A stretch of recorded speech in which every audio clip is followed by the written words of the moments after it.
This look, if you haven't seen it in Vogue already, this is called the 11 hours there and back in about 24 hours to get to a wedding. I love my girlfriends, so I will drive any distance to watch them walk down the aisle. Weddings are fascinating. I don't personally want one. I'd rather set myself on fire. But I'm always wondering what the hell people are talking about at a wedding that is so damn funny. I'm specifically when they're dancing, because now no one has a wedding unless there's a 20-person film crew there. Plus, most of my girlfriends are in TV, so they want the photos and the video and the drone and the whole thing. But when people are out on the dance floor, when they do those obligatory, like the husband and wife first dance, and then the mom and the son, and the father and the daughter, what are they talking about that's so funny? Because a normal laugh is like this. But when we watch people dance out there, whatever the conversation is so hilarious that everyone does this. They look like little velociraptors.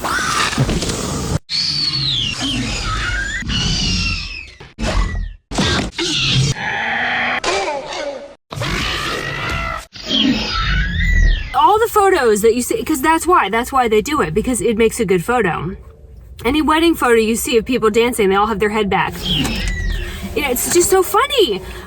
These people have known each other their entire lives, or for years before they got married. So most conversation with people you've known that long is kind of mundane, meaningful, but mundane. I have never, ever heard my significant other say something that was so funny that I needed to compress my vertebrae like that.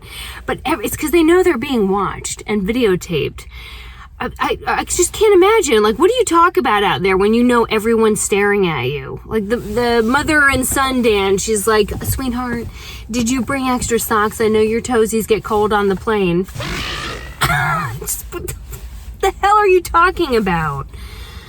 You just got married. Y'all have been talking to each other for weeks and weeks about this day. But when they get on the dance floor, there's something that's so damn funny while they're out there that they are just... I'm curious. I genuinely want to know what is so funny out on the dance floor. I'm at the Stab and Grab, also known as the, can you see it? You can't. The Dollar General. I call it the Stab and Grab because that's what happens here a lot. But I make an Easter basket for my buyers because people want to see a million houses in one day and they get tired and cranky. And if you feed them with all kinds of little treats in a little gift basket, then they can't say no because they're chewing. And it just makes for an easier day. Anyway, the thing we're actually going to talk about is what happened with the sale of the War Wagon, because of course it wasn't anything normal because I'm involved. And there is a teachable moment in all of this. I think in the last video, and I've not done many videos lately because it's just been a train wreck with putting down contracts, losing contracts, getting this wedding, trying to figure out the velociraptor thing on the dance floor. It's been a lot. I told you that they were coming from Seattle to buy the War Wagon, and they had a hauler, and Mitch, the son of a bitch, which was the name of the first driver that was actually on his birth certificate, he did not show up the first time. And after I made that announcement on YouTube, somebody wrote in the comment section, this just seems like it could be a scam because, like, why would you buy an RV from Washington to Wilmington, North Carolina, and then the hauler didn't show up? And when I read it, I was like, Pah! Kind of how I have to deal with the comment section often, like, Pah! Off with you, commenter. And then it just stuck right here. And I thought, what if it is a scam? It just got in my brain. And then I just kept ruminating on it. I had already cashed the check. I did the mobile deposit thing. Now it's for a sizable sum of money. It's a big rig, right? So it cleared and it was in my bank account. And so to me that said, we're good to go. Like, if you don't ever come to pick it up, or if these haulers are corrupt, like, that's not my problem. That's your problem because I already have the money. But after I read that, I just could not get it out of my head. The new scheduled date was Wednesday. And on Tuesday is when I started to get crazy train about it. So I went to the bank with the check, and it wasn't a personal check. It was a credit union check. And I said, I went and sat down in there, like on the rare chance you can actually get a human being in a bank anymore. And I said, I need you to tell me that this check is okay. It's already in there. It's already in my bank account. But I need you to make eye contact and tell me that everything is fine. Everything's fine. And she looks at the check and she looks at the date and she looks at my bank account and she said, well, it can take up to 10 days. And my eyeballs I said, I'm sorry, it's already in my bank account. It's already in it. Like, what do you mean it's going to take 10 days? And she said, yeah, for checks that are over 5,000, like, you know, it can take 10 days to clear. I said, don't you think that maybe you should, am I the only person that didn't know this? Surely I haven't gotten this far in life and like had no idea that it can take 10 days for a check to clear. I mean, is Bank of America, did they just find the internet? What? So I asked her, well, why in God's name would you put it in my bank account if it takes 10 days? Like, shouldn't it say pending or just be a light gray color? And she said, well, you've been a customer with us for so long that we like to make the funds readily available for you. I can't get a lollipop anymore at the drive-through portion, but they'll do that. Okay, well, that's nice of you. So what happens if on day 7, they stop payment on the check or the check is bogus? Surely, since I've been a customer with you for so long, you will honor those funds because you put them in my bank account without verifying the funds. So surely, right, Nancy? No, if they stop the payment or if something is weird, then you would have to go after them. In Washington, on the other side of the country. I've heard plenty of nonsense, but that is ridiculous and borderline criminal, because what if I had gotten the check and then that day was planning on going to the Ram dealership to get Bob a companion, a second Ram. Wouldn't that be fun? We'd have to get Bob a girlfriend, a lady Ram truck, 3,500. As though this isn't enough. What if I went and made that purchase because I had the funds and then it's all bogus? And she just stared at me with that like generic corporate America smile, like. So that was the answer, was that 10 days. Well, they were coming to pick it up the next day. So I told Nancy to get on the horn and call the bank, and I made the two banks talk to each other and verify while I was sitting there that everything would be okay. But I feel like that's a worthwhile thing to mention because I didn't know that, and I don't think most people know that for anything above 5,000, or really the answer, because I tried to do some research on this, and the answer is it depends. It depends on your bank, how long you've been with them, and what the policies were, which is written in that teeny tiny, nearly invisible ink on the proposal. When you open up a checking account, it tells you all the rules. That's stuff we never read. None of us ever read it. I didn't know. So I was terrified, waiting for this thing to clear. And meanwhile, they were coming to get it. So once the bank said that it was good, I felt better. But I'm going to tell you, if you're counting on that money, either wait the 10 days before you spend it, or go sit your behind in the bank and make them call, do the job and verify that the funds are actually legit. So the next day, the haulers are supposed to come. I'm calling those haulers about every 2 hours, and their boss, they never answer. And now I'm really thinking that this whole thing is a scam. And I finally get their boss on the phone, and he said, well, they don't speak any English. Okay? What? They don't speak any English? We're taking something that expensive and that heavy and that big all the way across the United States of America, and they have no way to communicate with anybody if anything goes wrong. Yes, that's right. Oh my, so I called the buyers and I said, you guys, I know you got a deal on these haulers, but this is not good news. This whole thing. At that point, they were I'm sure they had given a deposit and everything else, and they were on their way, allegedly, that they didn't want to stop the process there. And meanwhile, I was, now I'm really freaking out because this just seems shady. But they get there, the haulers get there, and They had a lot of trouble hooking it up, which made me very nervous.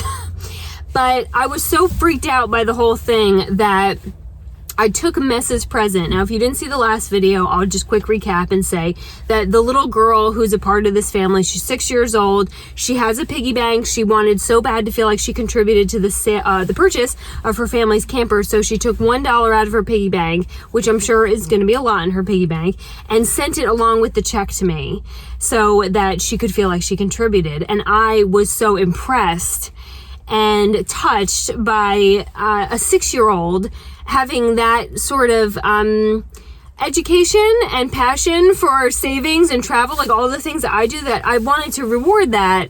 And so I went to Walmart and I got the ugliest, most hideous neon pink with a rainbow mohawk piggy bank that I could find, and I wrote Messa's big adventure budget or something to that extent on the side of it, and then I filled it with singles, and then I put it in the RV for her to get. But when I saw these guys and like what was going down, I took the title of the rig, which I had just stuck in a drawer, and I crawled underneath the sink of the bathroom and taped it up to the bottom of the sink so that they couldn't like hold it hostage at delivery or anything like that if something was going wrong.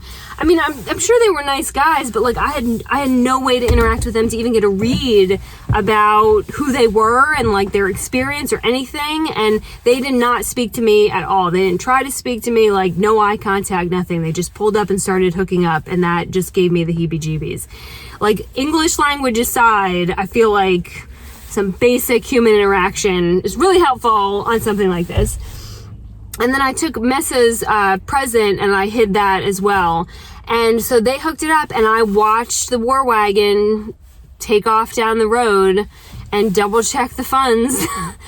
And then days went by, and I checked the bank account. I kept checking my phone to make sure I was like sure that they had driven this thing off into the sunset. And it was a very nerve-wracking experience. But on Sunday, so more than a week ago, God, it's been a while since I put up a video. Sorry. I'm trying, I really am. I got a picture of the rig in their driveway. Fantastic. And then what made all of this worth it in the end was a picture of Messa in her room, the bunk room of the war wagon. And she's sitting on the top bunk with the biggest, toothiest 6-year-old smile, hugging that piggy bank. And that just made my year. After all the trouble I've had finding a spot for the war wagon, affording the rentals, where am I going to put it? I mean, everything. And all the hesitation I had about selling it, because I didn't want to sell it, if you remember. When I saw that picture of her and I saw how happy she was to have it, and I remember how happy I was when I picked up the war wagon in Florida, I was like, okay, this was supposed to happen. This is exactly what was supposed to happen. I couldn't have foreseen it.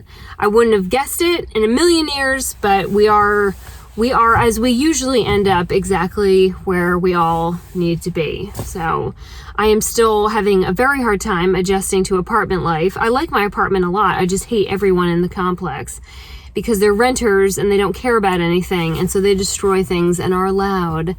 But the shop for land continues. And we all know that it doesn't matter what I plan because something insane will happen that will knock me totally off course. So what's the point? What's the point? But that's the story, kids. When it comes to cashing those checks, also, I never knew that, and I will proceed with a lot more caution going forward.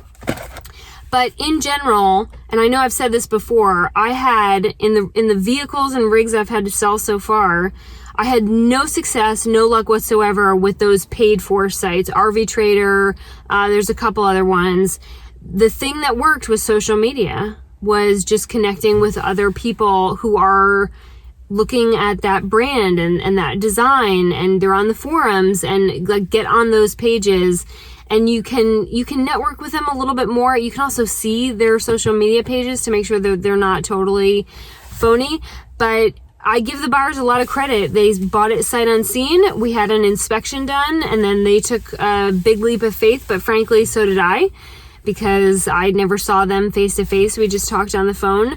It's very scary when you sell a rig that way. I don't know that I entirely recommend it, but on the money front, no personal checks, only a certified bank check, and then get your behind in the bank seat when you cash it, because there's just so much that can go wrong when transferring money, especially with wires and everything else. I thought that the wire thing was going to be easier, but wires have their own issues, and it's just get in the bank. If you can put a teller or somebody in the bank between you and huge liability, then I highly recommend it. So I'm going to go put this together and get ready to give these people the Casey Roman tour of Wilmington, North Carolina, my beautiful home on Ann Street, which I put up a video of a couple days ago. That lasted for, I think, 4 days on the MLS, and we got 4 or 5 offers. All of them were over asking except one.